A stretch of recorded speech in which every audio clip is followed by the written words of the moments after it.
Hi friends, कसे आहात सगळे? मी आहे जयश्री आणि माय एक्झाम्स या यूट्यूब चॅनलवर तुमचं पुन्हा एकदा खूप खूप मनापासून स्वागत. तर फ्रेंड्स, आज आपण 14 डिसेंबर 2023च्या काही चालू घडामोडी पाहणार आहोत. त्याआधी जर चॅनलवर नवीन असेल आणि चॅनलला सबस्क्राईब केले नसेल तर माय एक्झाम्स या यूट्यूब चॅनलला नक्की सबस्क्राईब करा. चला तर मग वळूयात आपल्याच्या पहिल्या प्रश्नाकडे. तर आजचा आपला पहिला प्रश्न आहे, महाराष्ट्र राज्यातील नुकतेच किती वस्तूंना GI टॅग प्राप्त झालेला आहे? उत्तर आहे 9. तर महाराष्ट्र राज्यातील नुकत्याच 9 वस्तूंना GI टॅग प्राप्त झालेला आहे. पुढचा प्रश्न पाहूया. प्रश्न आहे, महाराष्ट्र राज्यातील कोणत्या जिल्ह्याच्या ज्वारी पिकाला GI टॅग प्राप्त झालेला आहे? उत्तर आहे जालना. तर महाराष्ट्र राज्यातील जालना जिल्ह्याच्या ज्वारी पिकाला GI टॅग प्राप्त झालेला आहे. तर जालना जिल्ह्याबद्दल जाणून घेऊया. तर जालना जिल्हा हा छत्रपती संभाजीनगर विभागामध्ये येतो. जिल्हाधिकारी आहेत डॉक्टर विजय राठोड. खासदार आहेत रावसाहेब दानवे. पुढचा प्रश्न पाहूया. प्रश्न आहे, महाराष्ट्र राज्यातील कोणत्या ठिकाणच्या कवडीच्या माळेला GI टॅग प्राप्त झालेला आहे? उत्तर आहे तुळजापूर. तर महाराष्ट्र राज्यातील तुळजापूर ठिकाणच्या कवडीच्या माळेला GI टॅग प्राप्त झालेला आहे. तर तुळजापूर हे धाराशिव जिल्ह्यामध्ये येते. आमदार आहेत राणा रणजितसिंग पाटील.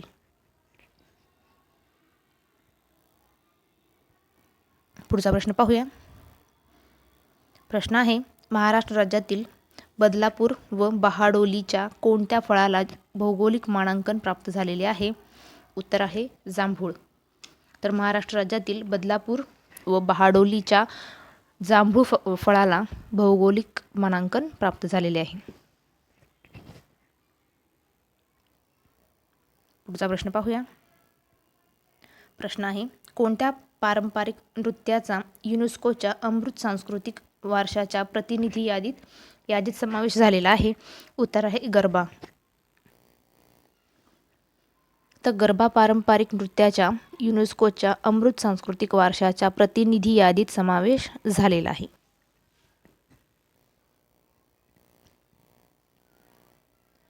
पुढचा प्रश्न पाहूया. प्रश्न आहे, युनेस्कोच्या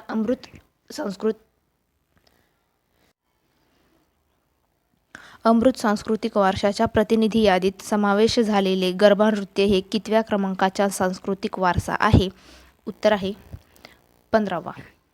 तर युनेस्कोच्या अमृत सांस्कृतिक वारशाच्या प्रतिनिधी यादीत समावेश झालेला गरबा हे नृत्य 15व्या क्रमांकाचा सांस्कृतिक वारसा आहे. पुढचा प्रश्न पाहूया.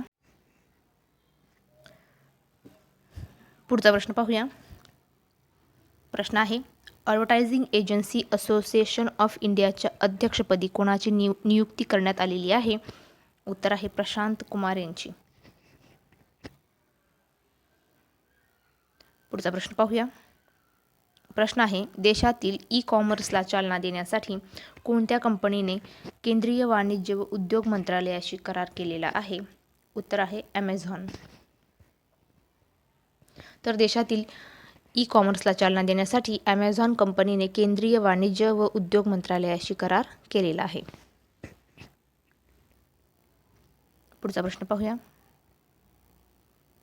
ॲमेझॉन व केंद्रीय वाणिज्य उद्योग मंत्रालयाने केलेल्या करारामध्ये देशातील किती जिल्हे निर्यात केंद्र बनविण्यासाठी कार्यक्रम हाती घेण्यात आलेला आहे? उत्तर आहे 75 जिल्हे.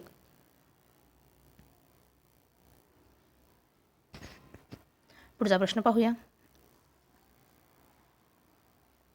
प्रश्न आहे, जम्मू आणि काश्मीर आरक्षण सुधारणा व फेररचना विधेयक 2023 लोकसभेत मंजूर करण्यात आले. त्यामध्ये जम्मू आणि काश्मीर विधानसभेत पाकव्याप्त काश्मीरसाठी किती राखीव जागांची तरतूद आहे? तर उत्तर आहे 24 जागा.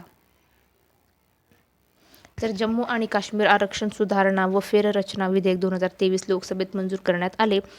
त्यामध्ये जम्मू व काश्मीर विधानसभेत पाकव्याप्त काश्मीरसाठी एकूण 24 जागा राखीव ठेवण्याची तरतूद आहे. पुढचा प्रश्न पाहूया.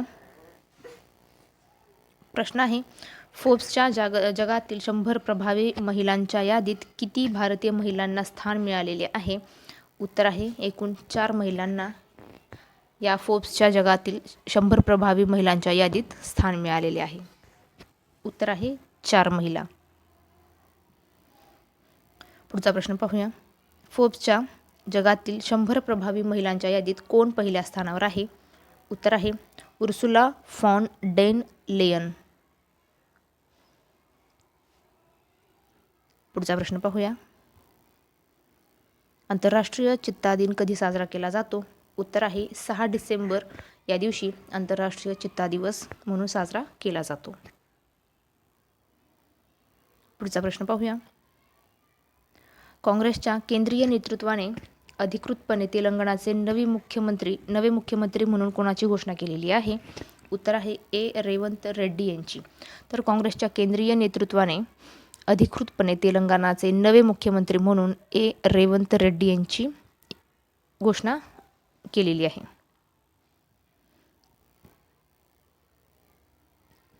पुढचा प्रश्न पाहूया. सुरुवातीच्या क्रेटेशियस शार्कचे जीवाश्म भारतात कोठे सापडले? उत्तर आहे जैसलमेर राजस्थान येथे. तर सुरुवातीच्या क्रेटेशियस शार्कचे जीवाश्म भारतामध्ये जैसलमेर राजस्थान येथे सापडलेले आहे. पुढचा प्रश्न पाहूया. डॉक्टर अक्षता कृष्णमूर्ती यांनी डॅशमध्ये अवकाश संशोधनात त्यांची विशेष पदवी प्राप्त केली आहे?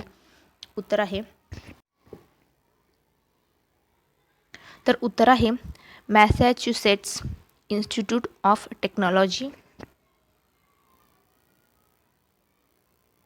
त्यालाच आपण MIT असे म्हणतो. पुढचा प्रश्न पाहूया.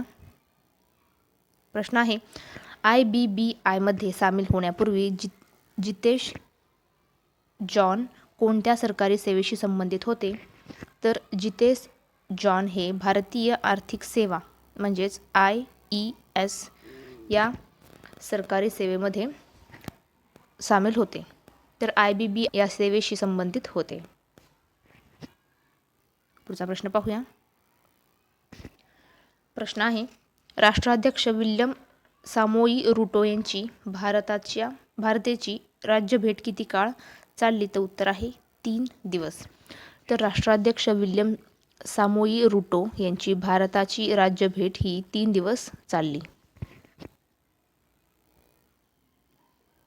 पुढचा प्रश्न पाहूया. प्रश्न आहे, कोणत्या राज्यात चक्रीय वादळ मिचँगने भूकंप केला त्यामुळे हाहाकार उडाला आणि विनाशाचा मार्ग सोडला? उत्तर आहे आंध्र प्रदेश या राज्यामध्ये. पुढचा प्रश्न पाहूया. देहरादून उत्तराखंड येथे ग्लोबल इन्व्हेस्टर्स समिट कधी होणार आहे? कधी झाली? उत्तर आहे डिसेंबर 8 ते 9 डिसेंबर. 8 ते 9 डिसेंबर या दरम्यान देहरादून उत्तराखंड येथे ग्लोबल इन्व्हेस्टर्स समिट झाली. तर फ्रेंड्स, तुम्हाला आजचा व्हिडिओ कसा वाटला नक्की कमेंट करून कळवा. व्हिडिओ आवडला असेल तर व्हिडिओला लाईक करा, शेअर करा आणि चॅनलवर नवीन असेल आणि चॅनलला सबस्क्राईब केलं नसेल तर महा एक्झाम्स या यूट्यूब चॅनलला नक्की सबस्क्राईब करा. चला तर फ्रेंड्स, थांबूया इथेच. व्हिडिओ पुढच्या व्हिडिओमध्ये. जय हिंद.